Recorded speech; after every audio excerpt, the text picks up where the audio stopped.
අපේ සිහින YouTube channel එකට ඔයගොල්ලන්ව ආදරයෙන් පිළිගන්නවා. අද අපි ඉස්තු පුලාව් එකක් හදමු. මේක හරිම රසවත් බත් එකක්. ඉදර විශේෂ දවසකදී හදන්නත් සුදුසු බත් එකක්. මේ රසවත් ප්‍රෝන්ස් පුලාව් බත් එක හදන්න අපිට මේ දේවල් තමයි අවශ්‍ය කරන්නේ. මුලින්ම ග්‍රයින්ඩර් එකට එහෙම නැත්නම් ඇඹරුම් ගලකට අඟලක විතර ඉඟුරු කෑල්ලක්, සුදු ලුණු බික් 3ක්, ලොකු අවමිරිස් කරල් 2ක් එකතු කරලා හොඳට අඹර ගන්න. දැන් හොඳට හොදලා සුද්ධ කරගත්තු ඉස්සු ග්‍රෑම් 350ක් අරගන්න. මේ ඉස්සන්ගේ ඔළුව අයින් කරලා පිටේ කැපුමක් දාලා කළු පාටට නූලක් වගේ තියෙන කොටසත් අයින් කරලා ආයෙත් හොඳට හොදගෙන තමයි තියෙන්නේ. මේ බලන්න මේ විදිහට පිරිසිදු කරලා අරගන්න. දැන් මේ ඉස්සු එකට අපි කලින් අඹරගත්තු ඉඟුරු සුදු ලුණු අවමිරිස් මිශ්‍රණය එකතු කරගන්න.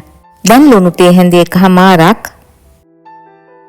කහ තේ හැඳි භාගයක්, හොඳට පුරවගත්තු මිරිස් කුඩු තේ හැන්දක්, 3-5 කුඩු තේ හැන්දක් එකතු කරලා කලවම් කරලා ඔක්කොම ටික හොඳට මිශ්‍ර කරගන්න. දැන් මේ අපි එකතු කරපු දේවල් ඉස්සන්ට හොඳට පදම් වෙන්න අඩුම ගානේ පැය භාගයක්වත් පැත්තකින් තියලා තියන්න. ශීතකරණයේ සාමාන්‍ය කොටස තියෙනවා නම් ගොඩක් හොඳයි. අද මම මේ බත් එක හදන්න හාල් කෝප්ප 4ක් අරගන්නවා. මම හාල් මැන්නේ මේ රයිස් කුකර් එකට එන හාල් කෝප්පෙන්. මෙතන ග්‍රෑම් 700ක් විතර තියෙනවා. ඔයගොල්ලෝ මේකට මේ වගේ දිග ඇට තියෙන බාස්මති ගන්න පුළුවන් නම් ගොඩක් හොඳයි. දැන් මේ හාල් ටික හොඳට හොද ගන්න. මේ තියෙන්නේ මම හොදගත්තු බාස්මති හාල් ටික. දැන් මේ හාල් ටික වැහෙන්න වතුර දාලා පැය භාගයක් පෙඟෙන්න තියන්න. ඔයගොල්ලෝ බාස්මති හාල් ගන්නවා නම් විතරයි මේ විදිහට පැය භාගයක් පෙඟෙන්න තියන්න ඕනේ. එහෙම නැත්නම් පැය භාගයක් පෙඟෙන්න තියන්න උවමනාවක් නැහැ. දැන් ග්‍රයින්ඩර් එකට කපාගත්තු තක්කාලි ගෙඩියක්, කුත්තමල්ලි කොළ ටිකක්, සාදික්ක පොඩි කෑල්ලක්, කරාබුනේට 3ක්, සාවාසි කෑල්ලක්, කරදමුංගු කරල් 3ක් එකතු කරගන්න. දැන් මේ ටික හොඳට අඹර ගන්න. මේ තියෙන්නේ මම අඹරගත්තු මිශ්‍රණය. මට ඒකට කලින් ඉඟුරු සුදු ලුණු දාන්න අමතක වුණා. ඒක නිසා මම ආයෙත් ඉඟුරු සුදු ලුණු බික් 3ක්, අඟලක ඉඟුරු කෑල්ලක් එකතු කරලා මේ ටික අඹර ගන්නවා. මේ තියෙන්නේ මම අඹරගත්තු මිශ්‍රණය. දැන් අපි ඉස්සු පුලාව් බත් එක හදමු. ඒකට භාජනයක් ලිපේ තියලා තෙල් තේ හැන්දක් විතර එකතු කරගන්න. දැන් මේකට ගී මේසෙ හැඳි 2ක් එකතු කරන්න. දැන් බේකොළ 3-4ක්, ස්ටාර් ඇනීස් 1ක්, ගම්බිරි සැර ටිකක්, කරදමුංගු කරලක්, කුරුඳු පොතු 2ක්, රම්පි කෑලි 4-5ක්, කපාගත්තු ලොකු ලුණු ගෙඩියක්, කපාගත්තු කොත්තමල්ලි කොළ ටිකක් එකතු කරලා කලවම් කරලා ටෙම්පරාදු කරගන්න. මේ වගේ ලුණු වල පාට වෙනස් වෙගෙන එනකොට අපි කලින් අඹරගත්තු පේස්ට් එක එකතු කරගන්න.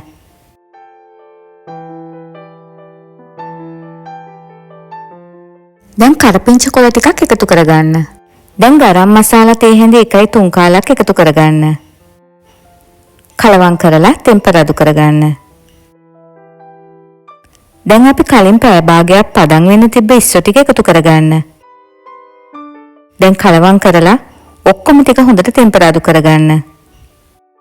විනාඩි 2-3ක් මේ වගේ ටෙම්පරාදු වුණාම අපි පෙඟෙන්න තිබ්බ බාස්මති හාල් ටික ගොට්ටකට දාලා ඒකේ වතුර ටික බේරගෙන ඒ ටික එකතු කරගන්න. දැන් මේ වගේ හොඳට කලවම් කරලා වතුර කෝප්ප 6ක් හාල් මැනපු කෝප්පෙන්ම මැනලා එකතු කරගන්න.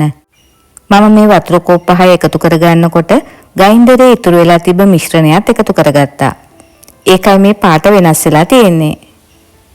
වතුර දාන්න ඕන අනුපාතය හාල් කෝප්ප 1ට වතුර කෝප්ප 1/2ක්.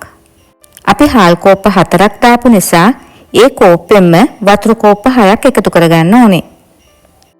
කැමති නම් තව ලුණු තේ හැඳි භාගයක් එකතු කරගන්න. දැන් මේ වගේ ටිකක් කලවම් කරගන්න. ලිපේ ගින්දර සාමාන්‍ය ප්‍රමාණයට තියාගන්න.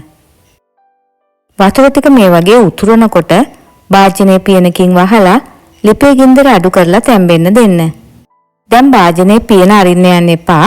හරියටම විනාඩි 20කින් පියනරලා බලන්න. දැන් හැන්දකින් කූරු ගා ගන්න. මේ බලන්න ලස්සනට බත් එක හැදිලා තියෙන විදිය. අපි දැන් මේ ඉස්සු පුලාව් බත් එක හදලා ඉවරයි. දැන් උඩින් කොත්තමල්ලි කොළ ටිකක් එකතු කරගන්න. ඔයගොල්ලෝ මේ වීඩියෝ එකට කැමති නම් යාළුවන්ටත් බලන්න ෂෙයා කරන්න. ඔයගොල්ලෝ තවම අපේ සීන YouTube channel එක subscribe කරලා නැත්නම් මේ වීඩියෝ එක පහලින් තියෙන subscribe button එක press කරලා ඊට පස්සේන bell icon එකත් all කරන්න. එතකොට මම අලුතෙන් වීඩියෝ එකක් දාපු ගමන්ම ඔයගොල්ලන්ට notification එකක් හම්බ වෙයි. එහෙමනම් තවත් අලුත් දවසක තවත් අලුත් වීඩියෝ එකකින් අපි හම්බ වෙමු. මේ වීඩියෝ එක බලපු ඔයගොල්ලෝ හැමෝටම ගොඩක් ස්තුතියි.